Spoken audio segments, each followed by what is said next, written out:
Jérémy! Jérémy? Mais il est où? Jérémy! On va être en retard! Jérémy? Jérémy, dépêche-toi! Un VHS Movie 300?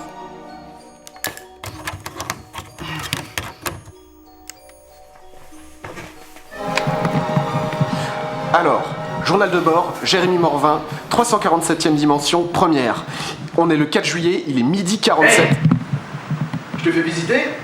Allez, carrément. Alors bienvenue, voici donc mon salon, avec mon coin télé, mes canapés, c'est là que je regarde des films et tout ça. En haut, il y a les chambres, chambre et salle de bain. Ici, il y a des chiottes avec une odeur de ouf. Et alors ça, chausson tigre. Tu connais la différence entre un alligator et un crocodile? Non. C'est quasiment la même chose. Et ça, chausson popotame. Le crâne véritable d'Abraham Lincoln. Ah, je vais te manger! Non, non! Et alors, le joyau, ma coupe de l'université d'été du MEDEF 2014. J'ai fini deuxième. Elle est magnifique. Attention, ça coupe!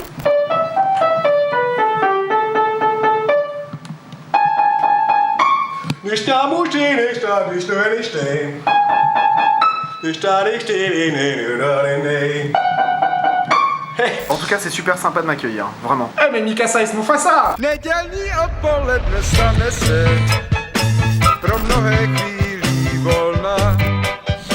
Donc, Paranormal Activity est un film indépendant américain sorti le 14 octobre 2007 aux États-Unis, au départ seulement dans les festivals, puis en octobre 2009 dans les réseaux de distribution habituels. Le film est réalisé par Oren Peli, dont c'est le premier long métrage qu'il a tourné en 7 jours pour un budget de seulement 15 000 $ et qui en a rapporté 193 millions, soit près de 13 000 fois son budget initial, ce qui fait de Paranormal Activity le film avec le plus grand retour sur investissement de l'histoire du cinéma tout entier, si on exclut les coûts marketing. Un budget extrêmement limité qui s'explique par le fait que Paranormal Activity est ce qu'on appelle communément un found footage. Et à vrai dire, c'est même un de ses plus célèbres représentants. Il est donc, je pense, indispensable d'introduire le concept du found footage avant de s'intéresser au film à proprement parler. Et il y a un paquet de trucs à dire sur le sujet, alors installez-vous confortablement, préparez-vous un petit bol de chips, éventuellement avec un peu de guacamole. Bon, si vous le faites maison, c'est toujours mieux, sinon au pire, ça existe en sachet. Par contre, faut quand même rajouter un avocat, c'est pas genre du guacamole déshydraté, quoi. C'est plus un mélange d'épices qu'on rajouterait à l'avocat pour faire du guacamole. Donc le found footage, qui pourrait littéralement se traduire par métrage trouvé, est un genre cinématographique qui repose sur le principe du métrage trouvé, justement, dans le sens où chaque film est supposé avoir été tourné par un de ses personnages, puis retrouvé par quelqu'un d'autre avant de nous être présenté. Un procédé qui renverse du coup une convention traditionnelle de la fiction, puisque cette fois-ci,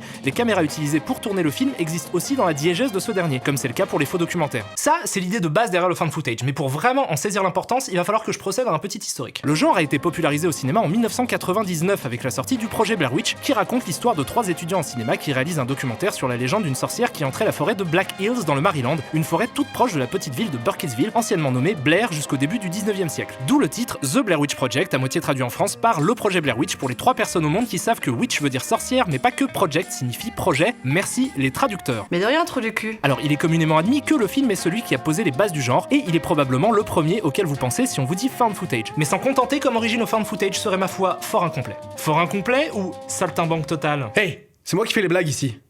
Ah ouais? Donc de nombreux précurseurs au projet Blair Witch existent, comme par exemple Cannibal Holocaust de Ruggero Deodato en 1980, dont la seconde moitié consiste en la projection d'images tournées par une équipe de reporters morts aux mains d'une tribu cannibale, ce qui donne des séquences absolument dégueulasses que je floute en utilisant ma machine à flouter flambant neuve, qui nous a gentiment été offerte par notre partenaire Floutix en échange d'un petit placement de produit. Bien sûr, il existe tout un tas d'autres proto-exemples qui jalonnent l'histoire du cinéma, et j'avoue que j'aurais bien du mal à être exhaustif, d'autant qu'on pourrait remonter super loin jusqu'au cinéma vérité, ou même, pourquoi pas, au roman épistolaire, comme Dracula par exemple, qui pourrait tout à fait être considéré comme un précurseur au found footage, puisque l'histoire est racontée au travers de morceaux de lettres et de journaux intimes écrits par les personnages du roman. Mais je profite quand même de l'occasion pour vous aiguiller, une fois n'est pas coutume, sur un programme télé qui mériterait selon moi d'être plus connu. Les Documents interdits de Jean-Teddy Philippe sont 13 courts-métrages français diffusés sur Arte entre 1986 et 1989 et sont assurément parmi les œuvres qui ont le plus influencé le genre du found footage. Donc si le sujet vous intéresse, je vous recommande d'y jeter un œil, d'autant que si vous avez déjà vu des found footage, il y a un paquet de trucs que vous retrouverez ici. Des œuvres très surprenantes et très en avance sur leur temps que je vous recommande vivement. Pour vous donner une idée, c'est un petit peu une version found footage de la 4ème dimension. Bref, on en revient au projet Blair Witch, donc, qui malgré un immense succès commercial n'a pas vraiment immédiatement lancé de mode, puisque le found footage s'est fait très rare pendant les années qui ont suivi sa sortie. Mais au milieu des années 2000, 4 films vont relancer le genre en grande pompe. Diary of the Dead de George Romero, Cloverfield de Matt Reeves, Rec de Jaume Balaguerro et Paco Plaza, et donc le film qui nous intéresse aujourd'hui,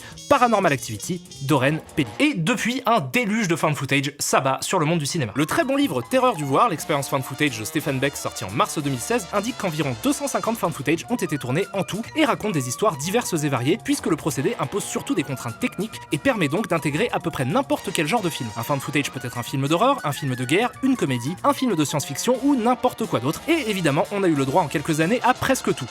Pourquoi tant de films, me demandez-vous? Simplement parce que l'industrie du cinéma a compris la nécessité d'être en phase avec son public en lui proposant un spectacle moderne et minimaliste pour questionner son rapport à l'image animée. Non, attends, il y a un truc qui déconne, je me suis trompé de texte, pardon les gars, ne coupez pas. Alors, je disais, parce que l'industrie du cinéma a compris la nécessité d'être en phase avec son public en lui proposant un spectacle moderne et minimaliste pour questionner son rapport à l'image animée? Non. La réponse est non. En fait, c'est surtout que ça coûte que dalle à faire, que la promo passe souvent par des campagnes virales sur internet, ce qui ne coûte rien non plus, et que quelques exemples d'énormes succès ont pu laisser penser qu'il suffisait de laisser une caméra pourrie à un acteur médiocre pour que tout le monde se précipite en salle, s'extasier devant des images moches, cadrées avec le cul. Je te sers un petit tomate pastèque. Mais évidemment, si on prenait un peu de recul sur le phénomène, on se rendrait compte que ces succès sont en réalité la partie visible d'un colossal iceberg de films mineurs, oubliables et oubliés à la vitesse de l'éclair, oui, Gilles? Ça se prononce iceberg. Ah non, ça se prononce iceberg. T'es sûr? Ah oui, certain.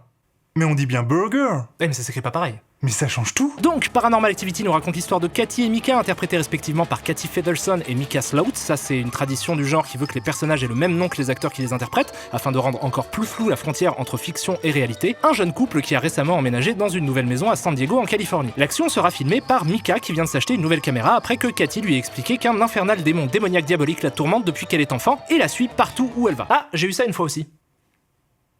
Enfin, sauf que moi, il me suivait pas vraiment partout, en fait, il restait dans son panier à mâchouiller des trucs. Bref, le plan de Micah est simple, filmer un maximum d'images nuit et jour pour essayer de clarifier la situation et d'accumuler des infos sur le démon qui hante sa chair et tendre. Délicate intention qui me permet de mettre en lumière une spécificité assez intéressante du found footage. Dans ce type de film, la caméra est donc utilisée par un des protagonistes, ce qui fait que, contrairement à une fiction classique, il est nécessaire de justifier que la caméra tourne au moment où elle tourne. Juste Morvin, tu serais pas un peu relou là avec ta caméra tout le temps? Et le fait d'avoir comme contrainte de faire de la caméra un personnage à part entière du récit force souvent les réalisateurs à donner une importance à la présence de la dite caméra et donc à l'acte de filmer, puisque au moins un des personnages aura à faire ça pendant tout le métrage. Parce que là c'est quand même des trucs de merde que tu filmes. Et par conséquent, vu que cet acte de filmer est indispensable au fait que nous puissions voir les images, il est nécessaire qu'il le soit également pour les personnages du film, pour justifier qu'ils ne coupent pas la caméra, même à des moments où le bon sens voudrait qu'on la coupe.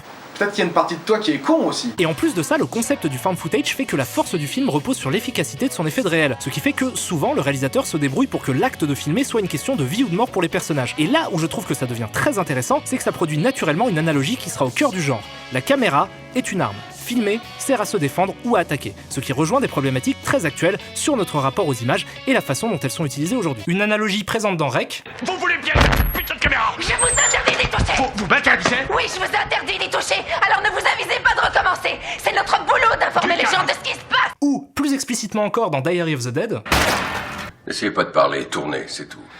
Tournez votre film, allez-y, tournez tant que votre disque dur n'est pas plein. Et bien sûr aussi dans les Paranormal Activity, et particulièrement dans le 5e opus de la série qui met en scène une caméra modifiée pour voir les démons démoniaques de l'infernal enfer malfaisant. Ça paraît peut-être un peu con dit comme ça, mais je pense que c'est assez important pour comprendre le succès du genre à la fin des années 2000. Bref, mettons ces considérations théoriques de côté pour revenir au film, et plus particulièrement à ses séquences les plus caractéristiques, dans lesquelles Micah installe sa caméra sur un trépied la nuit pour filmer ce qui se passe pendant leur sommeil, des séquences qui seront même au cœur de la promo du film dont la tagline est « C'est quoi qui se passe quand tu dors ?» Voyons.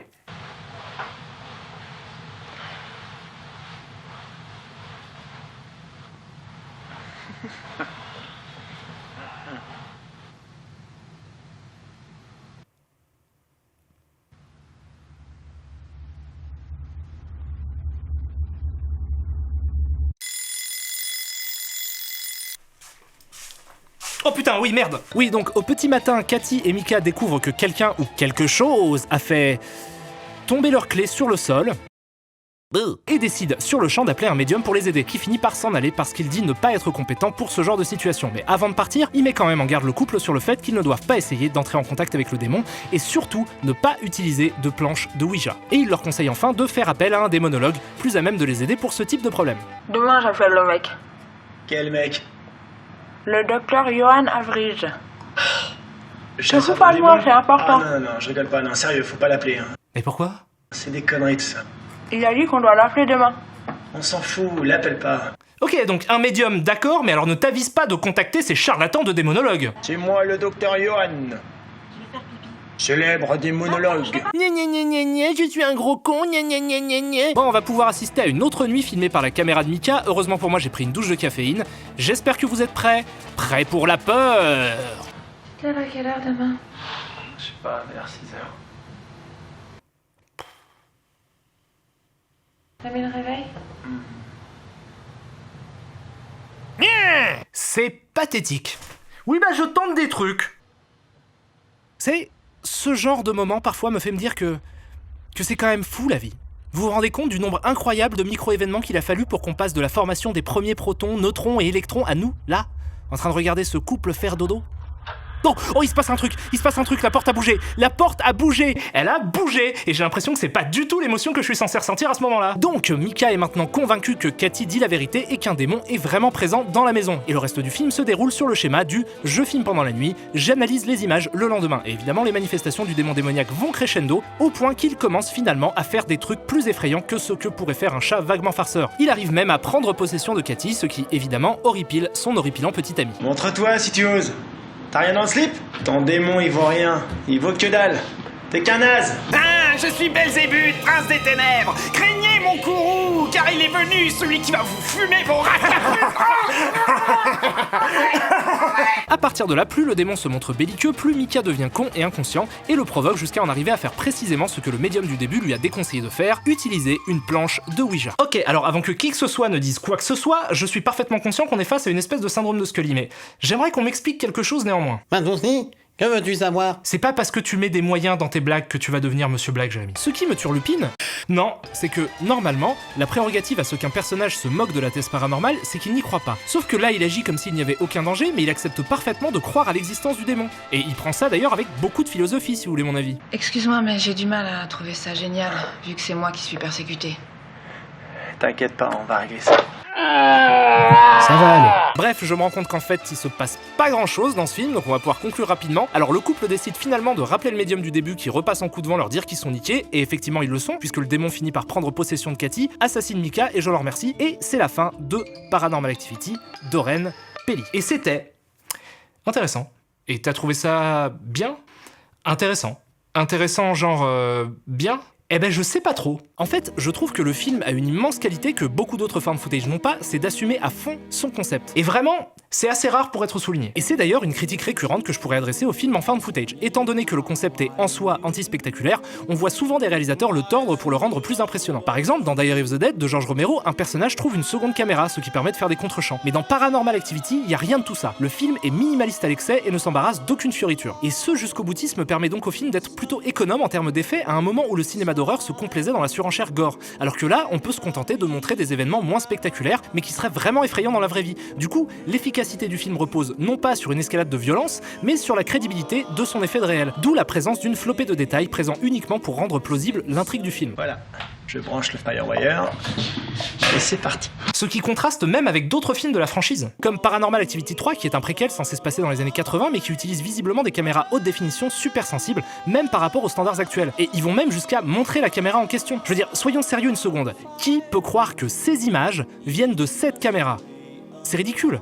Hein, Gilles? Ridicule. Donc cette radicalité, c'est ce qui rend le film théoriquement très intéressant. Je précise théoriquement parce que cette même radicalité est risquée dans le sens où elle peut très vite rendre le film chiant. Et comme le réalisateur refuse tout compromis formel, il compense ça étrangement en faisant faire à son personnage principal des trucs complètement absurdes qui le rendent, bon, déjà antipathique, mais surtout irrationnel. Et si on suit un personnage qui passe son temps à faire des trucs déraisonnables, on finit par moins croire à l'histoire qui nous est racontée et donc à avoir moins peur devant.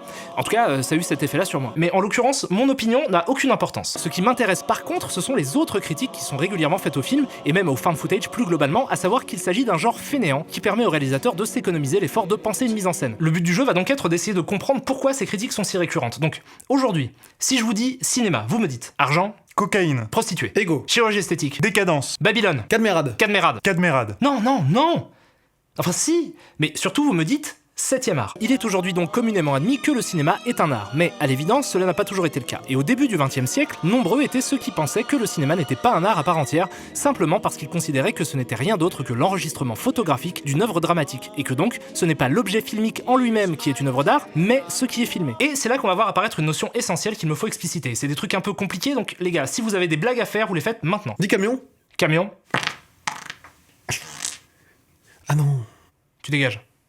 Tu mets le micro sur un pied, tu dégages. Je veux rien savoir, tu dégages. La spécificité du médium est un concept fondamental au cinéma, comme dans toutes les autres formes d'expression artistique, qui part du principe suivant. Chaque domaine artistique dispose de plusieurs outils qui lui sont spécifiques, dans le sens où on ne les retrouve pas dans les autres. Par exemple, une note, un accord ou une mesure sont des éléments spécifiques à la musique. Et à partir de là, il est tout à fait possible de conclure que le cinéma est un art à part entière, au même titre que tous les autres, puisque lui aussi dispose de tout un tas d'outils qui lui sont spécifiques. Et d'un lexique associé avec des mots comme plan, montage image, travelling avant, moteur, ça tourne, coupé, oh il reste du 4 quarts à la régie. Et partant de cette notion, on peut aboutir à la réflexion suivante. Un bon film est un film qui utilise avec pertinence les outils spécifiques au médium de l'image animée. Et si le sujet vous intéresse, je vous recommande volontiers Notes sur le cinématographe de Robert Bresson, une compilation de petites phrases dont beaucoup parlent de ça. Et c'est pour ça qu'il est par exemple très mal vu au cinéma de faire du théâtre filmé, simplement parce que, comme le dit très bien Bresson, les gestes et les paroles ne peuvent pas former la substance d'un film comme ils forment la substance d'une pièce de théâtre. Parce que si c'était le cas, autant en faire une pièce de théâtre, puisque le médium cinématographique n'apporterait rien à l'œuvre en question. C'est comme si vous vous retrouviez devant une peinture sur laquelle est peint un roman en lettres noires sur fond blanc. Quelle que soit la qualité du roman qui est peint dessus, l'œuvre serait difficilement considérable comme une bonne peinture.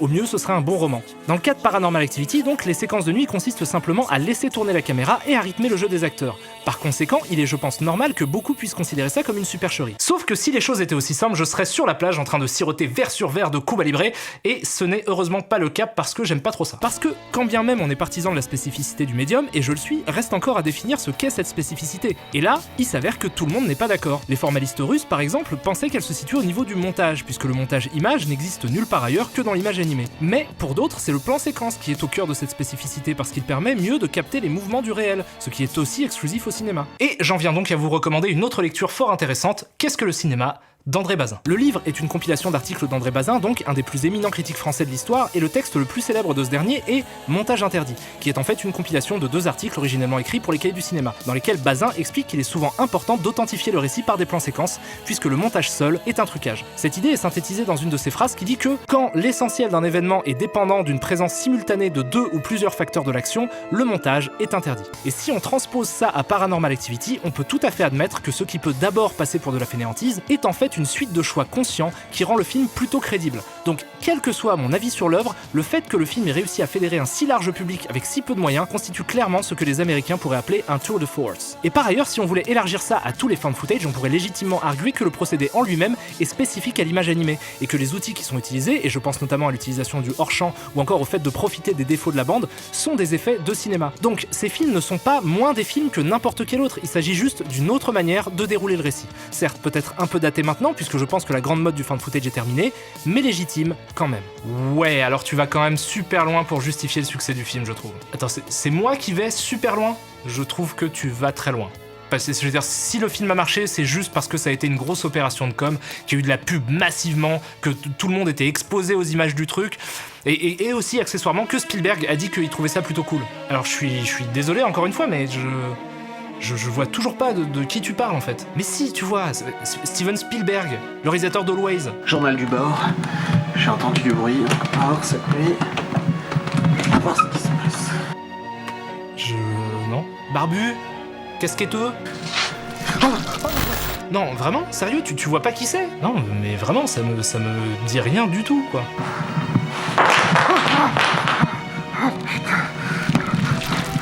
Indiana Jones. L'aventurier avec le chapeau. Non, Alan Quatermain. Jérémy, faut que tu viennes. Je crois qu'il y a des pseudos. Tu veux du jus de tomate pastèque? Vite, faut que j'aille prévenir les autres. Qu'est-ce qui se passe là? Pourquoi tu ranges tes affaires? Ne m'approche pas. Wow! Attention, je te dis que ça coupe. Ah putain. Ah putain, ça pisse le sang. Non, tu saignes de la pisse.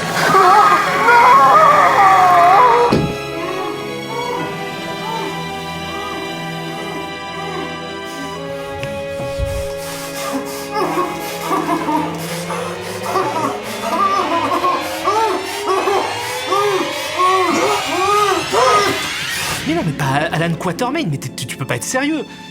Bon, tu vois le film avec le gentil extraterrestre qui arrive sur Terre et il devient pote avec un enfant et il veut rentrer chez lui? Bien sûr, mais ça j'y avais pensé, je voulais même le faire dans un épisode. Attends, tu voulais en parler dans l'émission? Pour te moquer du film? Ouais, ça méritait grave un épisode, il y a des trucs complètement cons dans le film. Oh merde! Gilles? Oui? C'est quoi ton animal préféré? Bah, les dinosaures. Et c'est quoi ton film avec des dinosaures préféré? Carnosaure. Non. Bah si, mais en même temps, il n'y a pas eu beaucoup de bons films avec des dinosaures. Sainte Marie, mère de doux Jésus, Joseph, Marie et Ringo.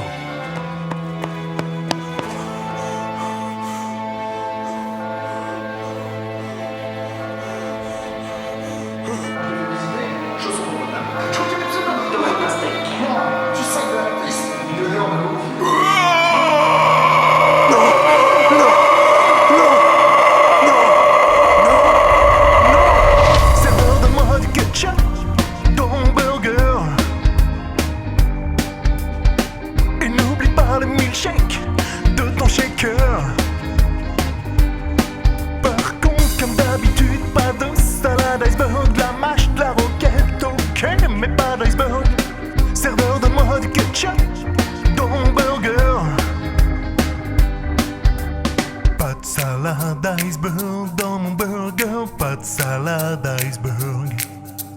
Pas de salade iceberg dans mon burger, pas de salade iceberg.